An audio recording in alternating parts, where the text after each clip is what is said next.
Hello viewers, in this video we will discuss about political parties, Attorney General and about the CAG of India. Right? So हम start करते हैं. So very first of types of political parties in India.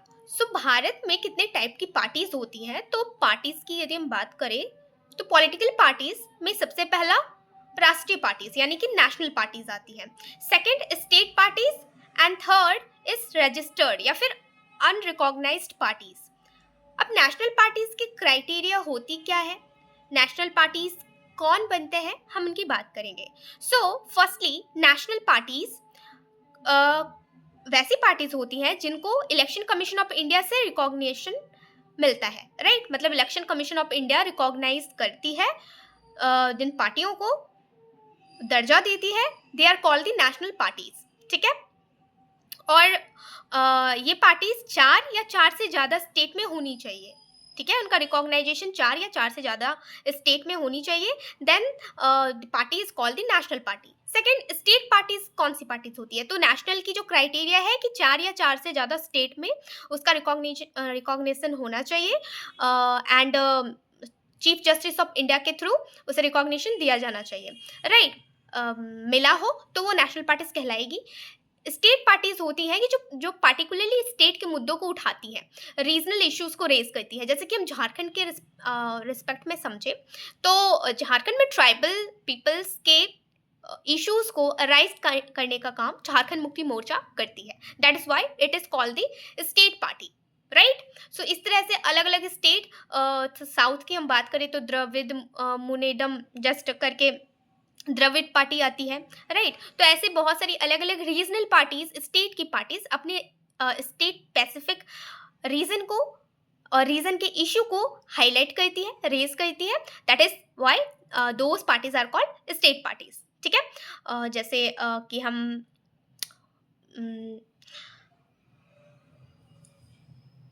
Bahujan party का example ले तो just वो ST SC के rights को लेकर सामने आती है. राइट एंड ऐसे ही बहुत से स्टेट में आप अलग अलग रीजनल पार्टीज देखोगे जो रीजन के इश्यूज को रेज अप करती है. Now third one is registered या फिर अनऑर्गेनाइज्ड पार्टी.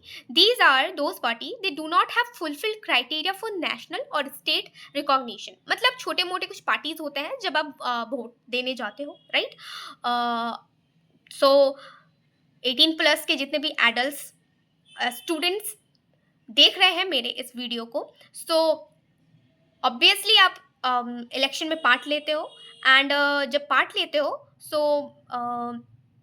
आपको देखने के लिए मिलता होगा कि 3 या 4 सिंबल ही आप पहचान रहे हो, जानते हो. बट उसके अलावा और भी बहुत से सिंबल ऐसे होते हैं जिनके बारे में हमें पता ही नहीं होती है कि हमने या हमें पहले से कोई आइडिया ही नहीं होता है कि किससे बिलोंग करते हैं या ये पार्टी का बैकग्राउंड क्या है, कौन खड़ा हुआ है. सो वो सब जो पार्टीज होती हैं वो अनरिकॉग्नाइज्ड पार्टीज होती हैं. ठीक है, मतलब कि रजिस्टर्ड होती हैं बट बहुत ज़्यादा रिकॉग्नाइज्ड होती नहीं है. So that is why we don't know about that. And या नाउ नेक्स्ट इज, सो वैसी पार्टीज को बेसिकली रजिस्टर्ड पार्टी कहते हैं जिन्होंने सिर्फ रजिस्टर करवा लिया है बट बहुत ज़्यादा उनका कोई रिकॉग्निशन है नहीं, ना तो स्टेट के लेवल पर ना तो जस्ट नेशनल लेवल पर. ठीक है, okay. Now next is criteria for recognition of political parties. अब हम यहाँ पर ये बात करेंगे कि पॉलिटिकल पार्टीज बनने के लिए रिकॉग्निशन क्या चाहिए होता है. राइट सो यही क्राइटेरिया की हम बात करेंगे अभी. ठीक है, सो क्राइटेरिया में नेशनल पार्टीज यदि बनना है तो नेशनल पार्टीज के क्राइटेरिया में पहला आता है कि सिक्योर करना पड़ेगा 6% of the valid vote in Lok Sabha. ठीक है, लोकसभा में 6% वैलिड वोट चाहिए, या तो लोकसभा में 4 सीट एटलीस्ट 4 सीट जीता होना चाहिए. ठीक है, या तो 6% वैलिड वोट या तो 4 सीट इन लोकसभा. स्टेट असेंबली की बात करें, स्टेट पार्टीज की यदि हम बात करें तो स्टेट असेंबली में आपको 6% वैलिड वोट लाना कंपलसरी है. ठीक है, जैसे कि नेशन में था, नेशनल पार्टी बनने के लिए 6% वैलिड वोट, उसी तरह से स्टेट में भी 6% वैलिड वोट चाहिए. बट यहाँ पर स्टेट के लेजिस्लेटिव असेंबली में है ना, नेशन की बात करें तो लोकसभा में, बट स्टेट की बात करें तो लेजिस्लेटिव असेंबली में. और इसके साथ यहाँ पर था एटलीस्ट 4 सीट और स्टेट में है एटलीस्ट 2 सीट इन स्टेट लेजिस्लेटिव असेंबली, ठीक है। इसके अलावा एक ऑल्टरनेटिव की यदि हम बात करें तो ऑल्टरनेटिव में आता है secure 3% of seat in assembly, मतलब या तो 3% सीट आप असेंबली में ले आओ, या तो सिर्फ आप एक सीट लोकसभा में जीत गए हो तो आप स्टेट पार्टी बन जाओगे। मतलब या तो ये दो क्राइटेरिया फुलफिल करो, या तो 3% सीट लाओ और एक सीट आपका लोकसभा में होना चाहिए। यदि ये क्राइटेरिया फुलफिल करते हो इनमें से कोई भी, तो आप स्टेट पार्टी के का रिकॉग्निशन आपको मिल जाएगा। Then move to next one is that is features of political party in India. So political party का फीचर यही होता है, क्या क्या होता है, तो दैट इज कि मल्टी पार्टी सिस्टम। जैसे हम भी जानते हैं कि India is a multi party system, right. यहाँ पर मल्टी पार्टी सिस्टम्स चलती है, राइट। और कॉलेजन जब 1990 के बाद से 2014 तक हमने कॉलेजन देखा, तो कॉलेजन में हमने देखा कि मल्टी पार्टीज का जो स्कोप है वो बहुत ज़्यादा ही बढ़ता चला गया। दैट इज़ वाई वी से कि in Indian political system it is all about the multi party approach system type, right. So multi party system है, और पार्टी में सबसे इम्पोर्टेंट जो हिस्सा होता है दैट इज आइडियोलॉजी का, है ना। कोई भी पॉलिटिकल पार्टी तभी कहलाती है जब उस पार्टी का अपना कोई आइडियोलॉजी हो, क्योंकि हर एक पार्टी पॉलिटिकली एक्टिव तभी मानी जाएगी या पॉलिटिकली तभी जस्ट अपना पाव ज़्यादा जमा पाएगी जब उसके पास अपनी आइडियोलॉजी होगी। जैसे बीजेपी की अपनी आइडियोलॉजी है, कांग्रेस की अपनी आइडियोलॉजी है, राइट। सो सारी पार्टीज अपनी आइडियोलॉजी को सेट ऑफ बिलीव्स या सेट ऑफ रूल्स के अकॉर्डिंग टू ही वो नेशन को या नेशन के लोगों को जस्ट लीड कर रही होती है, ठीक है। So this is a main factor which impact की आइडियोलॉजी क्या है। एंड पार्टी में पॉलिटिकल पार्टीज की आइडियोलॉजी मस्ट होनी चाहिए, ठीक है। Now next is leadership dynamics. Leadership dynamics मतलब कि just charismatic, just max weber एक थिंकर आते हैं जिन्होंने एडमिनिस्ट्रेशन और ब्यूरोक्रेसी से रिलेटेड थ्योरीज दी है, जिनमें उन्होंने कहा है कि पीपल्स बेसिकली एक पॉलिटिकल सिस्टम में या एक कंट्री में लोगों को जो चुनते हैं वो इस आधार पर ज़्यादा चुनते हैं, इस आधार पर नहीं चुनते कि लीडर हमारा कितना पढ़ा लिखा है, क्वालिफिकेशन क्या है, हमारे नेशन के बिल्डिंग में प्रोग्रेस में कितना पार्टिसिपेशन कर पाएगा। ये सब फैक्टर्स मैटर ही नहीं करता कॉमन पीपल्स के लिए। दे आर ओनली सेइंग कि हमारा जो लीडर है, इन टर्म्स ऑफ इंडिया की हम बात करें तो आप इंडियन पॉलिटिक्स को बहुत अच्छे से समझते हो, बहुत अच्छे से जानते हो। आई डोंट थिंक कि मुझे बताने की ज़रूरत है कि इंडिया प्रोग्रेस तभी कर सकता है जब कास्ट और रिलीजन से ऊपर उठे। बट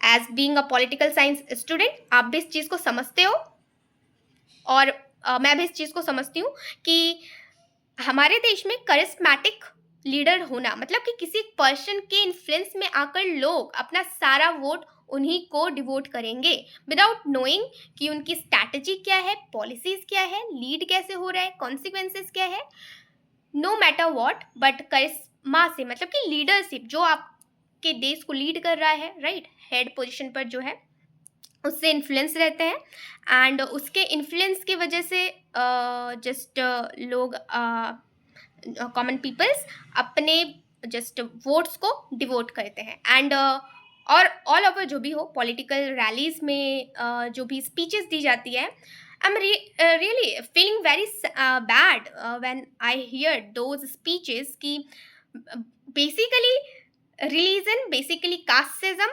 यही इंडियन पॉलिटिक्स का रूट है। एंड आई डोंट थिंक कि किसी भी एजुकेटेड सोसाइटी इन सबको फेवर करेगी। I don't think if we Gen Zs तो हम तो बिल्कुल भी नहीं, बाकी हम सबके थॉट प्रोसेस को नहीं बता सकते।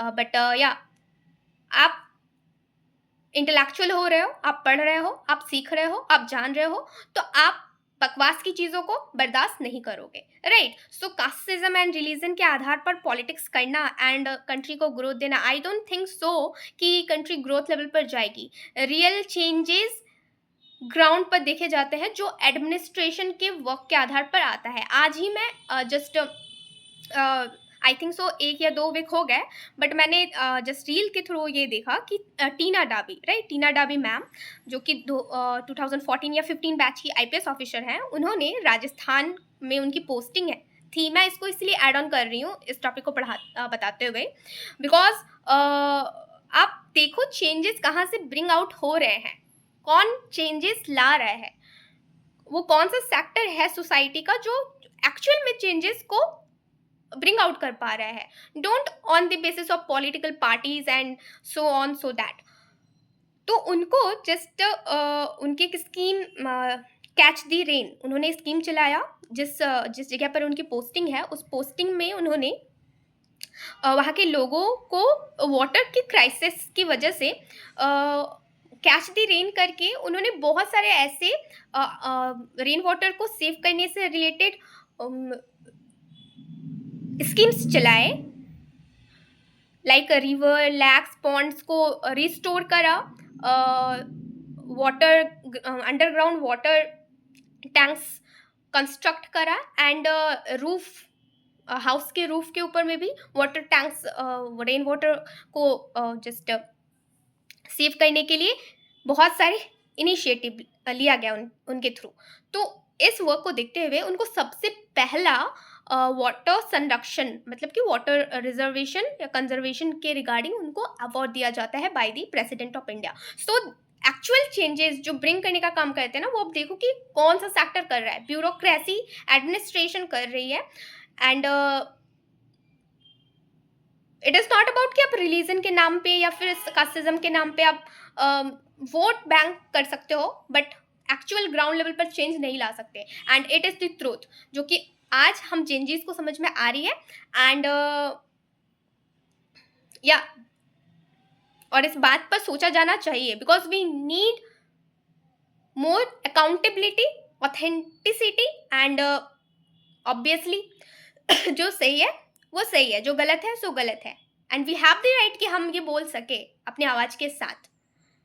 ओके, नाउ नेक्स्ट, मैंने इतना डिस्कस इसलिए किया क्योंकि आप ट्रूथ को समझो, करंट अफेयर से जुड़े रहो, and this is more important कि आपके सराउंडिंग में क्या हो रहा है, आप अवेयर रहो, because you are a political science student, you are not a student of any other field, literatures या साहित्य के आप स्टूडेंट नहीं हो। सो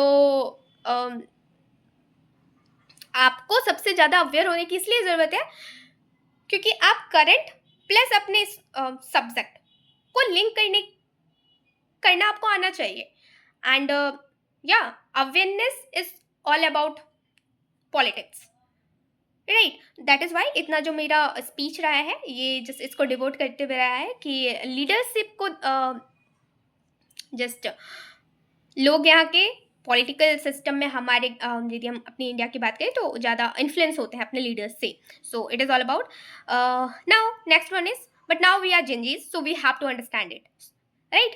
Now next is election and symbol system. So election and symbol system के जैसे हमारे सिम्बॉल सिस्टम में कि इलेक्शन कमीशन ऑफ इंडिया ही सिम्बॉल अलॉट करेगी, और जिसको भी करेगी वो यूनिक होगा, कोई उसको कॉपी नहीं कर सकता, राइट। कमल जिसको मिला है वो मिल चुका है, हाथ जिसको मिली है वो एक बार सिम्बॉल मिल चुकी है, वो दूसरे से कॉपी नहीं कर सकते। तो एक छाप, एक सिम्बॉल एक ही को मिलेगी और सबके लिए यूनिक होगा, ठीक है ना। कॉलिजन पॉलिटिक्स, सो कॉलिजन पॉलिटिक्स 1990 के बाद से 1990 से लेकर 2014 तक, जब तक कि एनडीए की गवर्नमेंट है ना, बीजेपी की गवर्नमेंट नहीं बन जाती, तब तक बहुत ही ज़्यादा प्रभाव में रहता है कॉलिजन का पॉलिटिक्स। दैट इज बेसिकली दो अलायंस हमें तब देखने को मिलती है, एक national alliance and national alliance that is national democratic alliance, and UPA का alliance that is united progressive alliance, ठीक है, जो कि अब UPA now converted into India, है ना, क्योंकि बहुत सारी और पार्टीज आके जब यूपी में मिक्स अप हुई है तो यूपी ने अपना नाम जस्ट चेंज किया है, and that is called India. So India का फुल फॉर्म है Indian National Developmental Inclusive Alliance, right. So ये कॉलिजन है ना, जो बीजेपी जिस कॉलिजन से बिलोंग करती है दैट इज एनडीए, और एनडीए एंड कांग्रेस जिस से बिलोंग करती थी that is UPA. Now it is called Indian National Developmental Inclusive alliance, that means India, why it is because बहुत सारी न्यू पार्टीज इसमें कोलैप्स की है, तो इन्होंने अपने पार्टी को एक नया नाम दिया है अपनी कॉलेजन को, दैट इज़ कॉल्ड इंडिया। ठीक है, सो 1990 के बाद से कॉलेजन का जो इम्पैक्ट था वो बहुत ज़्यादा देखने को मिला, and it is about our political system. अब हम कुछ नेशनल पार्टीज जो 6 हमने है हमारे देश में नेशनल पार्टीज, उनके बारे में हम जान लेते हैं कि नेशनल पार्टीज कौन कौन से 6 हैं, फुल फॉर्म क्या है उनका, ईयर ऑफ एस्टैब्लिशमेंट क्या था, और उनसे बिलोंग करने वाले लीडर्स कौन क्या क्या है। ठीक है, सो ये आप नियर टू एग्जाम आपको चेक कर लेना चाहिए जब भी आप एग्जाम में बैठो, क्योंकि हो सकता है कि किसी पार्टी को हटा दिया गया हो नेशनल रिकॉग्निशन से, किसी दूसरे पार्टी को इंक्लूड करा गया हो, तो ये अपडेट हो सकता है। ऑल्सो मेरे को भी ये करना है, तो मैं आपको भी ये अपडेट कर रही हूँ कि ये चीज़ दिमाग में रखना है कि कोई पार्टी को हटाया जा सकता है यदि वो अपना परफॉर्मेंस अच्छे लेवल पर नहीं कर रही है तो, एंड किसी को एड ऑन भी किया जा सकता है। सो आप मतलब कि आम आदमी पार्टी बेसिकली आपको पता होगा आम आदमी पार्टी के बारे में। सबसे इम्पोर्टेंटली यदि कुछ कहा जाए तो दिल्ली में एजुकेशन सिस्टम पर बहुत बड़ा रिफॉर्म किया गया है ना। दिल्ली में जो गवर्नमेंट स्कूल है उन स्कूलों को प्राइवेट के कंपैरिजनली इतना बेहतरीन बनाया गया कि प्राइवेट स्कूल के बच्चे गवर्नमेंट में एडमिशन पाने के लिए जस्ट उस इफ़िशिएंसी में देखे गए जितने कि हमारे यहाँ के लोकल स्कूलों में नहीं देखे जाते। As being citizen of our state, यदि हम अपने स्टेट की बात करें, मतलब कि झारखंड जहाँ से मैं बिलोंग करती हूँ, सो हमारे गवर्नमेंट में बच्चों को पढ़ने के लिए वो क्रेज नहीं है जितना कि दिल्ली में देखा गया। वहाँ के प्राइवेट स्कूलों को छोड़ के बच्चे गवर्नमेंट में आ रहे हैं पढ़ने के लिए। वाई? बिकॉज स्कूल्स को उतना modern, advanced, effective and initiative के साथ बच्चों के करिकुलम को मैच करते हुए अफोर्डेबल बनाया गया, बेस्ट एजुकेशन को पहुंचाया जा सके इस लेवल का बनाया गया। तो ये आप मतलब कि आम आदमी पार्टी ने बहुत ज़्यादा इन्फ्लुएंस करा, जितना मेरे नॉलेज के अकॉर्डिंग टू है आई डिलीवर टू यू, क्योंकि या ये एक मेजर रोल एजुकेशन सिस्टम में रहा है। और आप जो है वो अन्ना हजारे के करप्शन मूवमेंट से सामने आया था, है ना। अन्ना हजारे ने करप्शन का मूवमेंट करा था 2012-11 में।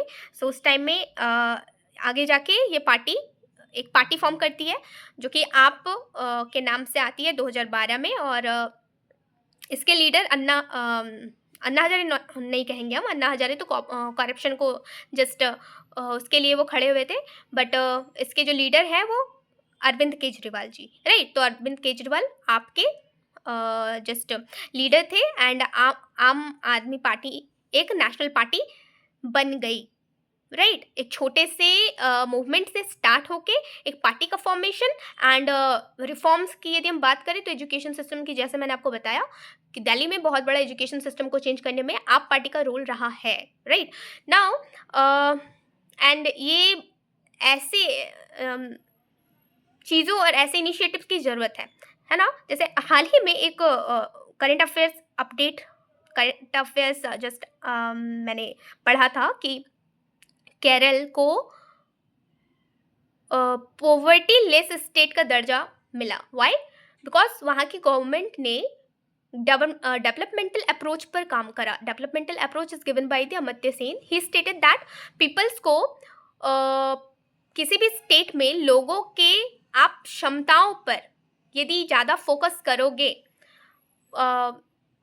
उनके डेवलपमेंट पर ज़्यादा फोकस करोगे, तो यदि वो डेवलप होंगे ना तो वो खुद को खुद ही पॉवर्टी से बाहर निकाल पाएंगे। सो ये अप्रोच केरला ने अडॉप्ट करा एंड इट इज़ ऑलमोस्ट हो चुका है, डिक्लेयर कर दिया गया है केरला गवर्नमेंट के थ्रू कि उनका state poverty free state declare होने जा रहा है। सो इट इज़ ऑल अबाउट कि आपका जो स्टेट में जो पार्टी है उनकी मेन एजेंडाज क्या है, उनका मेन मोटिवेशन क्या है, और वो किस फील्ड में काम करना चाहती है। यदि इरादा पक्का हो तो किया कुछ भी जा सकता है, राइट नाउ। बाकी आप बहुत समझदार हैं और समझते हैं कि कहाँ एफर्ट लगाने से रिजल्ट आता है एंड कहाँ नहीं आता है। बाकी हमें बेसिकली किसी गवर्नमेंट को टारगेट करने की ज़रूरत या बोलने की ज़रूरत नहीं है, क्योंकि हम देख रहे हैं कि हम सिटीज़न कहाँ के हैं और क्या प्रोग्रेस और कितना प्रोग्रेस है, right. Now basically state level की यदि मैं बात करूँ तो now next is BSP. So BSP is all about Bahujan Samaj Party. So Bahujan Samaj party 1984 में स्टैब्लिशमेंट होता है और मायावती जस्ट इसकी लीडर थी, ठीक है। Next one is BJP. तो बीजेपी को इंट्रोड्यूस करने की ज़रूरत है नहीं, क्योंकि रूलिंग पार्टी है Bharatiya Janata party. And Bharatiya Janata party का जस्ट स्टार्टिंग पॉइंट कहाँ से था, तो ये पहले भारतीय जनसंघ है ना, उससे पहले भी यदि हम बात करें तो जब नॉन कांग्रेस सरकार आई जनता पार्टी करके, है ना, जनता दल जनता पार्टी करके, देन आफ्टर जनसंघ से कोलैबोरेशन हुआ Bharatiya Jana Sangh, and then after it introduced as a new form that is called BJP, right? तो Janata party, Jana Sangh and BJP just time to time names बदलते गए एंड आज जो रूलिंग पार्टी है वो दैट इज बीजेपी। सो 1990 में जेपी नड्डा इसके लीडर थे। एंड सीपीआईएम मतलब कम्युनिस्ट पार्टी ऑफ इंडिया, मार्क्सवादी। इसमें मेन इंपॉर्टेंट बात यह है कि इसे अब नेशनल पार्टी के दर्जा से हटा दिया गया है, जो 1964 में जस्ट इस्टेब्लिश हुआ था। और प्राकेश कैरट इसके लीडर थे। वाई हटाने का प्रावधान भी है इलेक्शन कमीशन ऑफ इंडिया के पास कि यदि कोई पार्टी अच्छे से वर्क ना करे तो उसे नेशनल रिकॉग्निशन से हटाया जा सकता है, राइट। वैसे आप एक बार अपडेट कर लेना, एज पर माई नॉलेज इसे हटाया गया है, बट फिर भी आप एक बार क्रॉस चेक कर लेना। बाकी मैं क्रॉस चेक करके एक बार कमेंट डाउन कर दूंगी आपको, right. Now next is INC means Indian national Congress. So Indian national Congress 1885 में एओ ह्यूम के थ्रू इस्टेब्लिश करा गया था और इसके लीडर जो थे वो मल्लिकार्जुन खड़गे थे, right. NNP that means national peoples party. So national peoples party 2013 में कॉनरेड सांगमा, कांग्रेस सांगमा जैसे इसके लीडर थे। नाउ यहाँ पर मैंने कुछ पार्टीज नेम, ईयर्स, फाउंडर या किन्होंने फाउंड किया एंड स्टेट किस स्टेट में है वो जस्ट यहाँ पे लिख के रखा है। सो आई डोंट थिंक कि मेरे को बहुत ज़्यादा ये डिस्कस करने की ज़रूरत है, बट वैसे मैं एक बार शो ऑफ कर देती हूँ, बिकॉज एग्जाम में बेसिकली इनसे क्वेश्चन मैच द फॉलोइंग्स में आते हैं कि बेसिकली डीएमके किस स्टेट की पार्टी है। तो DMK is a party of a Tamil Nadu, right. So state and parties पूछ दिया जाता है, तो just Indian national Congress, all India की सीपीआई, केरल, इस्टेब्लिशमेंट ईयर क्या है, डीएमके कहाँ की है, आप कहाँ की पार्टी है, दिल्ली, एंड तेलुगु देशम आंध्र प्रदेश का, बीएसपी, जेआरडी बिहार की party, BJD that is Odisha की, TMC Kolkata West Bengal, NPC Maharashtra. तो ये कुछ पार्टीज, ये सिर्फ आप देख लेना एक बार, एक व्यू, ठीक है। Now we move to next one is that is now हम अब देखने वाले हैं AGI, right. AGI that means attorney general of India. So attorney general कौन होते हैं, तो attorney general chief justice adviser to the government of India. मतलब हम कह सकते हैं कि ये सरकार के चीफ लीगल एडवाइजर होते हैं, राइट। तो भारत सरकार की ओर से कोर्ट में खुद को प्रेजेंट करने वाला, मतलब हम ऐसा कहें कि सरकार का लीगल एडवाइजर यानी कि सरकार का वकील, राइट। तो सरकार के लीगल एडवाइजर की तरह हम अटॉर्नी जनरल ऑफ इंडिया को समझ सकते हैं। ऑब्वियसली सरकार का जस्ट ये लीगल एडवाइजर ही होते हैं। सरकार को कहीं भी किसी भी अदालत, किसी भी कोर्ट में पेश होना हो तो सरकार तो खुद जाएगी नहीं, तो सरकार के बिहाफ पर ये रिप्रेजेंट करते हैं गवर्नमेंट ऑफ इंडिया को, राइट। तो गवर्नमेंट ऑफ इंडिया को रिप्रेजेंट करने का काम लीगल तौर पर अटॉर्नी जनरल ऑफ इंडिया करते हैं, right. So this is appointed by the President of India under the Article 76. So this article is very important, that is article number 76. ठीक है, so President of India appointed under Article 76 and eligibility criteria क्या होता है attorney general of India के लिए, तो that is कि या तो वो 10 सालों के लिए जज है सुप्रीम कोर्ट के रह चुके हैं, या तो हाई कोर्ट में वो 5 सालों तक जज रह चुके हैं। तो ये क्राइटेरिया यदि फुलफिल करे तो प्रेसिडेंट उनको अपॉइंट कर सकते हैं अटॉर्नी जनरल के लिए, राइट। टेन्योर की बात करें तो प्रेसिडेंट प्लेजर पर रहते हैं, हाईएस्ट लॉ ऑफिसर होते हैं कंट्री के, चीफ लीगल एडवाइजर होते हैं, right. Under article 143 represent Government of India in supreme court. So supreme Court में जब ये गवर्नमेंट ऑफ इंडिया को रिप्रेजेंट कर रहे होते हैं तो किस आर्टिकल के अंडर करते हैं? So this article is most important, है ना। ये आर्टिकल खुद में ही बहुत इंपॉर्टेंट हो जाता है कि आर्टिकल 143। सो आर्टिकल 143 के अंडर सुप्रीम कोर्ट में गवर्नमेंट ऑफ इंडिया को रिप्रेजेंट करते हैं Attorney general of India, right. And ये पॉइंट तो मैंने बता ही दिया है, represent Government of India.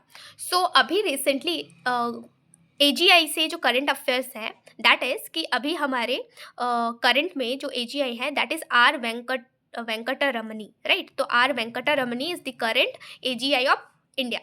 So AGI का टेन्योर 3 इयर्स का होता है, राइट। लेकिन इन्होंने अपना 3 इयर्स कंप्लीट कर लिया था 2022 से 2025, but as per the president of India के प्लेजर पर इनके टेन्योर को बढ़ा दिया गया है। मतलब कि 3 साल इन्होंने फिनिश कर लिया है, ऑफिशियली 3 साल का टेन्योर होता है जो कि इन्होंने फिनिश कर लिया है, बट 2 सालों के लिए और, मतलब 2025 से 2027 तक इनके टेन्योर को 2 सालों के लिए और बढ़ा दिया गया है।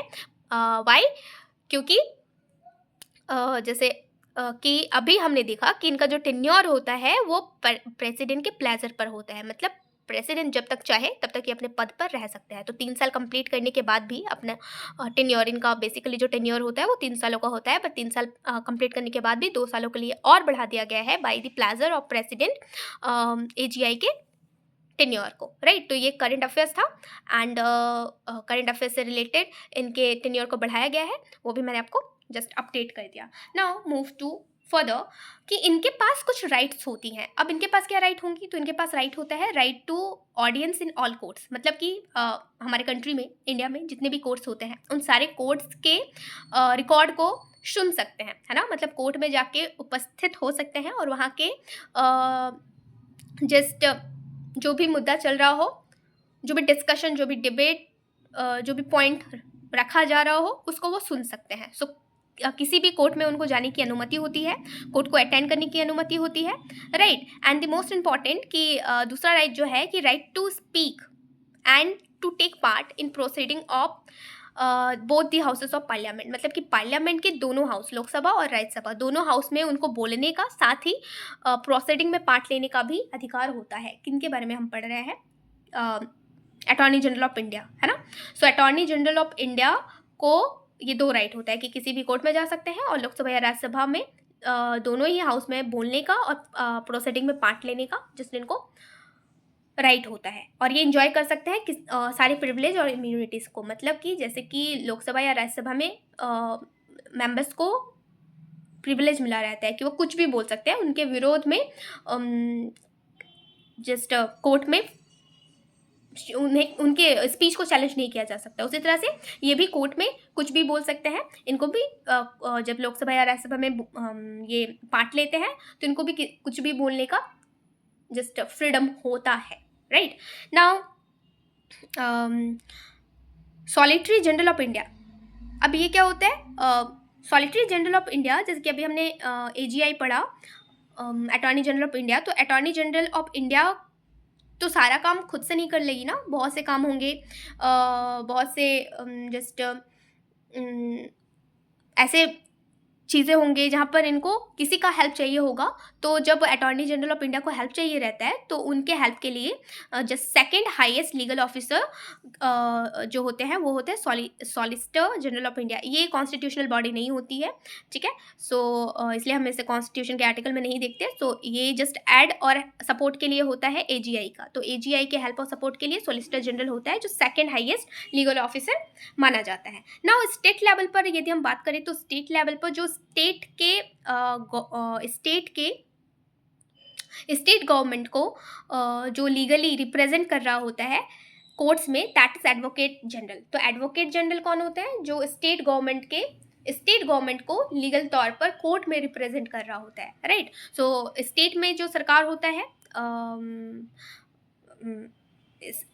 स्टेट गवर्नमेंट में सरकार को जो रिप्रेजेंट कर रहा होता है कोर्ट में, दैट इज एडवोकेट जनरल, ठीक है। सो इंडिया लेवल पर यदि हम बात करें, नेशनल लेवल पर that is attorney general of India, and state level पर that is advocate general.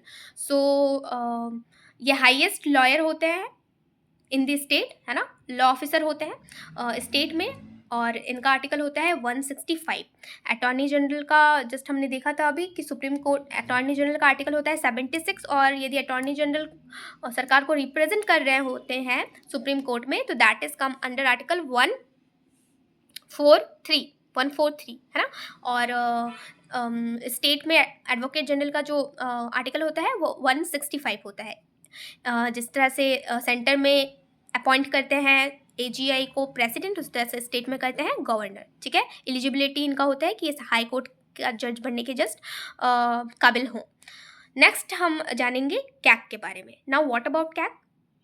I think so कि एजीआई क्लियर हो चुकी होगी। एजीआई सरकार के वकील, राइट, सरकार को रिप्रेजेंट, गवर्नमेंट ऑफ इंडिया को रिप्रेजेंट करते हैं किसी भी कोर्ट में। उस तरह से स्टेट की बात करें तो स्टेट में एडवोकेट जनरल रिप्रेजेंट करते हैं स्टेट के गवर्नमेंट को कोर्ट में, राइट। उस now next one is CAG. तो कैग क्या होती है? So CAG is about Controller and Auditor General of India. मतलब देश में जो भी बजटिंग है ना, फाइनेंस का हिसाब किताब है, किस ऑर्गेनाइजेशन को कितना फंडिंग करना है, कितने पैसे किसे एलोकेट करना है, देश में कोई बड़ा इंफ्रास्ट्रक्चर क्रिएट होने वाला है तो उस इंफ्रास्ट्रक्चर में कितने एक्सपेंस एलोकेट करना है, क्या इतना पैसा एग्जैक्टली चाहिए, या फिर कुछ धांधली होगी या कुछ धांधली किया गया है, इन सब का लेखा जोखा ब्यौरा जो होता है that is done by the CAG, right. तो कैग एक वैसी बॉडी होती है जो ऑडिटिंग का बेसिकली काम करती है, गवर्नमेंट अकाउंट्स को मेंटेन करने का काम करती है, ब्यौरा रखने का काम करती है। That is come under article 148, most important article. he or she is also appointed by the president, and इनकी ड्यूटी या जो पावर है वो आर्टिकल 149 में आती है, ठीक है। 148 के बाद 149। टेन्योर की बात करें तो दो क्राइटेरिया है इनका कि या तो 6 साल का टर्म या तो 65 ईयर्स, जो पहले आ जाए। मतलब जो भी जो भी कैग है तो कैग का यदि 65 ईयर्स हो गया है तो उनका टेन्योर ख़त्म मान लिया जाएगा, और यदि 65 नहीं हुआ है, 6 साल कंप्लीट कर चुके हैं 65 से पहले ही, तो भी उनका टेन्योर ख़त्म माना जाएगा, ठीक है। तो दोनों क्राइटेरिया में से जो पहले हो जाए, यदि वो 6 साल की सर्विस कर चुके हैं तो उनका टेन्योर ख़त्म हो जाएगा, और यदि 6 साल कंप्लीट करने से पहले ही 65 ईयर्स हो जाता है तो भी उनका टेन्योर फिनिश माना जाएगा। तो या तो 6 ईयर या तो 65 ईयर्स का tenure, which one is come earlier, ठीक है। और सेम इनको भी रिमूवल करने का प्रोसेस वही है कि जिस तरह से सुप्रीम कोर्ट के जज को हटाया जाता है उसी तरह से कैग को भी हटाया जा सकता है, क्योंकि बड़े जैसे हमने प्रेसिडेंट में भी जाना था, उनके लिए इम्पीचमेंट प्रोसेस लाया जाता है। उसी तरह से जो भी रेपुटेड पोस्ट होते हैं उनको बहुत ईजिली नहीं हटाया जा सकता, क्योंकि कोई भी पॉलिटिकल पार्टी अपने फेवर में हटाने की कोशिश करेगी फिर, है ना। तो उनको हटाने के लिए थोड़ा सा प्रोसेस कॉम्प्लिकेटेड रखा गया है। ना सैलरी की बात करें तो सॉलिटेटेड फंड ऑफ इंडिया से इनका जो भी सैलरी है वो आता है। ये वॉच डॉग की तरह काम करता है। पब्लिक का जो जस्ट फाइनेंस है वो कहाँ आ रहा है, कहाँ जा रहा है, कितना एलोकेट हुआ है, काम हुआ है या धांधली हुई है, इन सब का ब्यौरा का काम जस्ट की तरह वो वॉच डॉग की तरह काम करते हैं। करंट में जो कैग हैं दैट इज़ के संजय मूर्ति, वैसे फिर भी आप एक बार करेंटली अपडेट कर लेना इस चीज़ को, ठीक है। So K Sanjay Murthy is the CAG of India current, and फिर भी अपडेट कर लेना आप एक बार। Now article number 151, article number 151 कहता है कि report submitted to president by CAG, CAG जो है वो अपने रिपोर्ट को प्रेसिडेंट को सौंपता है, प्रेसिडेंट इस रिपोर्ट को हाउस ऑफ पार्लियामेंट के सामने प्रेजेंट करते हैं, राइट। सो आर्टिकल 151 के अंडर कैग अपना रिपोर्ट प्रेसिडेंट को देते हैं और प्रेसिडेंट फिर उसको हाउस ऑफ पार्लियामेंट में रिप्रेजेंट करते हैं। उसी तरह से सेम स्टेट में क्या होता है कि गवर्नर को दिया जाता है, ठीक है, एंड गवर्नर फिर उसको लेजिस्लेटिव असेंबली में शो करते हैं, ठीक है। नाउ कम टू कमेंटेटर, तो कुछ कमेंट्रीज हम देखने वाले हैं कि इन्होंने क्या कहा है। सो रुडोल्फ एंड रुडोल्फ ये हस्बैंड वाइफ है और इन्होंने जस्ट 2 बुक लिखी है importantly, that is modernity of tradition. ये कहते हैं इस बुक में, मॉडर्निटी ऑफ ट्रेडिशन में, कि इंडिया में जो कास्टिज्म है उसको इन्होंने पॉजिटिव अप्रोच के साथ डिस्क्राइब किया है कि किसी भी जगह आप चले जाओ, आपको यदि अपने ही कास्ट का कोई इंसान देखने को मिल जाता है तो आपको एक ब्रदरहुड जैसी फीलिंग आएगी। तो ये कहीं ना कहीं इंडिया में ब्रदरहुड के फीलिंग को बढ़ावा देने का एक रीज़न बनता है casteism. So it is taken as a way कि कास्टिज्म को हम पॉजिटिव वे में ले सकते हैं। एंड इंडिया जितना भी मॉडर्न होता चला जाए वो कभी अपने ट्रेडिशन को नहीं भूलता, है ना, मतलब ट्रेडिशन विथ मॉडर्निटी। तो मॉडर्न बनो बट अपने ट्रेडिशन या अपने ग्राउंड से कनेक्टेड रहो, that he describe in his book. And secondly कि उन्होंने बुक लिखी है that is in pursuit of Lakshmi. तो ये 2 बुक उन्होंने लिखी है। एंड अनदर रजनी कोठारी, तो Rajni Kothari is a very great thinker जिन्होंने पॉलिटिकली बहुत ज़्यादा कंट्रीब्यूशन दिया है, बहुत सारे कंसेप्ट इंट्रोड्यूस करे हैं, बेसिकली ये थिंकर है। एंड पॉलिटिकली इन्होंने कांग्रेस सिस्टम एक टर्म दिया था, इंट्रोड्यूस करा था, क्योंकि जो कांग्रेस का दौर था लगभग 20 ईयर्स का, तो जस्ट कांग्रेस का जो एरा था उस एरा को इन्होंने अम्ब्रेला ऑर्गेनाइजेशन, क्योंकि उस अम्ब्रेला ऑर्गेनाइजेशन क्या होता था, अम्ब्रेला ऑर्गेनाइजेशन जिसमें कि कांग्रेस ने हर छोटे मोटे जितने भी विचारधारा थे, चाहे लिबरल हो, सोशलिस्ट हो, मार्क्सिस्ट हो, कम्युनिस्ट हो, जिस भी टाइप के थॉट प्रोसेस हो, आइडियोलॉजी हो, उनको अपने में शामिल कर लिया था ताकि कोई ऑपोजिशन क्रिएट ही ना हो पाए, राइट। तो अम्ब्रेला ऑर्गेनाइजेशन को उन्होंने कांग्रेस के अम्ब्रेला ऑर्गेनाइजेशन को कांग्रेस सिस्टम का नाम दिया था। तो ये कुछ हम कमेंट्रीज देख रहे हैं कि उन्होंने क्या कहा है, कि इनकी क्या ओपिनियंस है। इनका डायरेक्ट कनेक्शन हमारे इस से नहीं है, जो भी हमने कैग, अटॉर्नी जनरल या फिर AGI पढ़ा एंड पॉलिटिकल पार्टीज पढ़ी। बाकी ओवरऑल आई थिंक सो कि आपको बहुत बेनिफिशियल रहा होगा ये सारे हमारे डिस्कशंस या points. So all the best. आप जिस भी जगह पर हो, जिस भी लेवल से अपनी तैयारी कर रहे हो, कॉलेज में हो, कॉलेज के लिए तैयारी कर रहे हो, सो फैक्ट्स पर मोस्टली फोकस रखना, चीज़ों को अच्छे से सीखो। एंड एंट्रेंस की तैयारी कर रहे हो तो it is not enough, but या ये एक बेस की तरह आपके लिए काम कर सकता है। सो मूव ऑन, अपने प्रिपरेशन को आप जितना ज़्यादा बूस्ट कर सकते हो करो, और मेरा वीडियो, मेरा ये थोड़ा सा नॉलेज का डिलीवर आपके लिए एक बेस की तरह काम करेगा। ऑल द बेस्ट, आगे बढ़ो।